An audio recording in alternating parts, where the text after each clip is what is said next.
दक्षिणी गुजरात का वलसाड जिला, जो देश के पहले गैर कांग्रेसी सरकार के प्रधानमंत्री मोरारजी देसाई की जन्मभूमि भी है। वलसाड लोकसभा में विधानसभा की कुल 7 सीटें हैं। डांग, वंसदा, धर्मपुर, कपराडा, वलसाड, पारडी और उमरगांव। 2012 के विधानसभा चुनाव में इनमें से 4 विधानसभा सीटों पर कांग्रेस को जीत मिली, जबकि 3 सीटों पर बीजेपी ने कब्जा किया। वलसाड लोकसभा सीट की बात करें तो 2004 से ये कांग्रेस के पास है और तब से ही किशन पटेल यहां से सांसद हैं। वलसाड से जुड़ी एक दिलचस्प बात यह है कि आजादी के बाद से अब तक वलसाड की लोकसभा सीट से जिस पार्टी का उम्मीदवार जीता है, केंद्र में सरकार उसी पार्टी की बनी है। गुजरात के वलसाड में भ्रष्टाचार और विकास अहम चुनावी मुद्दे हैं।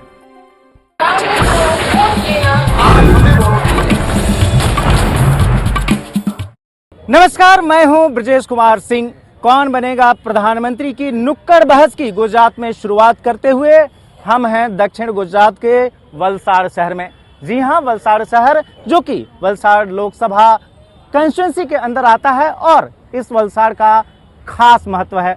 पहली बात तो ये कि भारत में जो पहली गैर कांग्रेसी सरकार बनी मोरारजी देसाई की अगुवाई में 1977 में, वो मोरारजी देसाई इसी वलसाड जिले के रहने वाले थे। दूसरा और सबसे खास संयोग कि अभी तक जितने भी लोकसभा चुनाव हुए हैं उसमें ये देखा गया है कि जिस पार्टी का सांसद वलसाड से चुना गया, केंद्र में बनी उसी की सरकार। तो ऐसे खास इलाके में नुक्कड़ बहस की शुरुआत हमारे साथ दोनों ही प्रमुख पार्टियां बीजेपी और कांग्रेस के नेता मौजूद हैं। वलसाड शहर की जनता मौजूद है। परिचय करा दूं हमारे मेहमानों का। किशन पटेल जो कि फिलहाल वलसाड से कांग्रेस के एमपी हैं, उनके साथ उनकी पार्टी के बाकी विधायक भी हैं। साथ में अगर बीजेपी की तरफ से बात करें, कन्हूभाई देसाई जो कि न सिर्फ पारडी इलाके के एमएलए हैं बल्कि बीजेपी के जिला अध्यक्ष हैं। साथ में बीजेपी के 2 और एमएलए।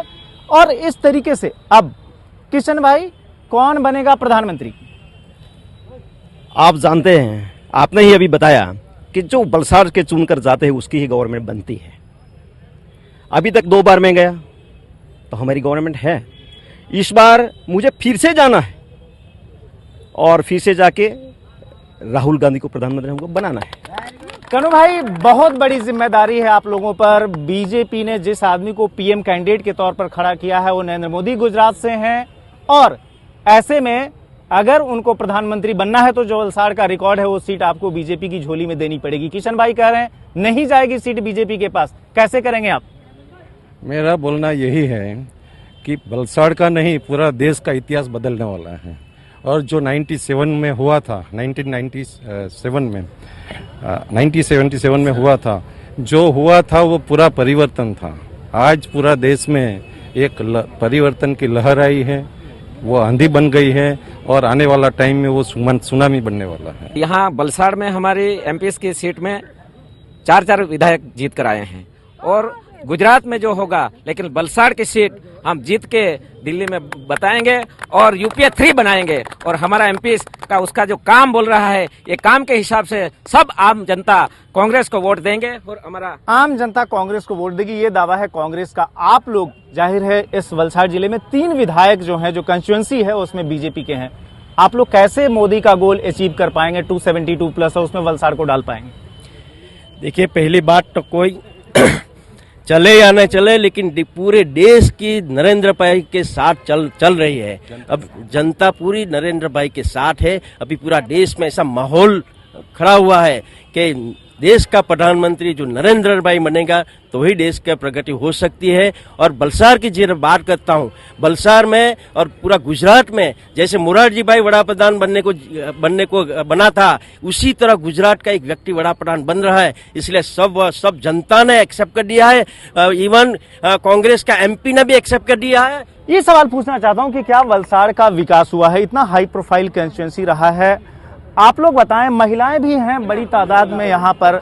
खास तौर पर ये बताइए कि आप तो खुद कांग्रेस से ही हैं, वलसाड का विकास 2 टर्म से आपके एमपी रहे हैं, कर पाए हैं? हाँ, सही है, किया है। लेकिन मोदी जी को अपने आप पे बात लेने की आदत पड़ गई है, तो वो हमारे विकास को अपने हाथों में झंडा उठाकर बता देते कि ये विकास हमने किया।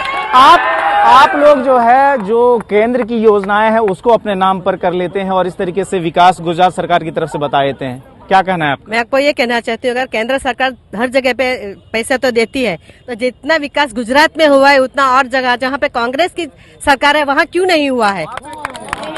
किशन भाई, वो कह रही है कि जो है अगर केंद्र के ही पैसे से विकास होना है तो बाकी जगहों पे ऐसा विकास क्यों नहीं हुआ है? ऐसा कुछ है नहीं।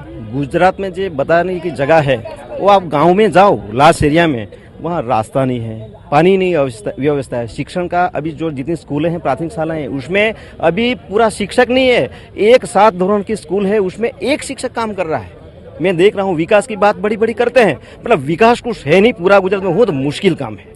गांव में विकास हुआ है या नहीं कनु भाई? से ये जो बात चल रही है ना कि केंद्र का पैसा है, ऐसा केंद्र के पास एक भी आवक का सोर्स नहीं है। जो भी लोग इनकम टैक्स भरते हैं, एक्साइज भरते हैं, वही पैसा राज्य में आता है और उसमें से विकास होता है। और वो विकास फक्त राज्य का जो इनकम होता है उसका प्रोपोर्शन से आता है, केंद्र कोई ज्यादा पैसा नहीं देता। विकास पर क्लेम और काउंटर क्लेम, और एक बार फिर से यहाँ पर जो आम लोग हैं मैं उनके पास जाना चाहूंगा। ये बताइए कि दोनों ही पार्टियां विकास का क्लेम अपने अपने नाम ले रही हैं। वलसाड़ शहर में आप लोग रहते हैं, आप लोगों की इस लोकसभा चुनाव के मद्देनजर क्या फीलिंग है, किस आधार पर आप लोग करेंगे वोट? सर, मेरा खाली एक ही अनुरोध है, कोई भी पार्टी चाहे सरकार किसी भी पार्टी की बने, मैं ऐसा सोचता हूं कि कॉमन आदमी के लिए मेडिकल और एजुकेशन बहुत जरूरियात की चीज़ है। वो दोनों को कैसे भी करके सस्ता करने की बहुत ज़रूरत है। मेडिकल में एक आम आदमी अगर अस्पताल में जाता है तो 1-1, 2-2 लाख का बिल तो ऐसे ही बन जाता है उसका। और उसी के सामने एजुकेशन में भी डोनेशन के ऊपर सब जगह पे, ये पूरा एक स्टेट की बात नहीं है, सब जगह पे मेरा ये अनुरोध है कि इसको कम कैसे भी करके करना है। सर, वलसाड़ का विकास हुआ है, उसके साथ यहाँ पोल्यूशन की भी बहुत बड़ी समस्या है। यहाँ वापी का एशिया में सबसे बड़ा इंडस्ट्री लगा हुआ है, वहाँ से 80% पोल्यूशन आ रहा है एयर में। वो पोल्यूशन के हिसाब से यहाँ आजू बाजू जो खेती होनी चाहिए वो खेती नहीं हो रही है, और जो बीमारियां बढ़ रही है, वहाँ कैंसर के केसेस ज्यादा हो रहे हैं। इसके लिए पोल्यूशन कम होना चाहिए। पोल्यूशन कम होना चाहिए, ये कहना है कि जो है सो वलसाड़ का विकास तो एक तरफ पोल्यूशन की वजह से लोगों को बड़ी समस्याएं हैं। 2 टर्म से आप एमपी, आप इस समस्या को एड्रेस कर पाए? आप जानते होंगे जब भी वहाँ जयराम रमेश पॉल्यूशन मंत्री थे, उस पर इलाके में सभी वापी जैसे एरिया में पूरी जगह व्यवस्था करवाई, और भौतिक सुविधा नहीं थी तो उसमें 50 करोड़ रुपए केंद्र से लाके व्यवस्था करवा के अच्छी तरह से रास्ता, गटर व्यवस्था करवाई। मतलब पॉल्यूशन से जब बात है तो वहाँ कनु भाई तो बैठे ही हैं। विधानसभा इलेक्शन में ये मुद्दा आया था और पब्लिक ने इसको पूरा नजरअंदाज इसीलिए किया है कि हमको आज तक का रिकॉर्ड बहुमति से विजय मिला है 37,000 वोट्स का। जो एक्शन लिए गए हैं पोल्यूशन कंट्रोल के, वो एकदम पूरा इंडिया में सबसे ज्यादा लिया गया। महिलाएं हमारे बीच, कैसे बीजेपी कांग्रेस की हैट्रिक को यहाँ रोक पाएगी? आप लोग महिलाएं बहुत बड़ा वोटर वर्ग है, बीजेपी से आप जुड़ी हैं, कैसे करेंगे आप लोग? हम लोग विकास से हैट्रिक तोड़ देंगे। इस बार रिकॉर्ड करके हम हमारी बीजेपी की सीट इधर से भेजेंगे। और बात है जनमेदनी की, वो पूरा देश आज देख रहा है। कोई पॉलिटिकल लीडर की इतनी ताकत नहीं है वो स्वयं पब्लिक को अपने आप ला सके, वो आज हो रहा है।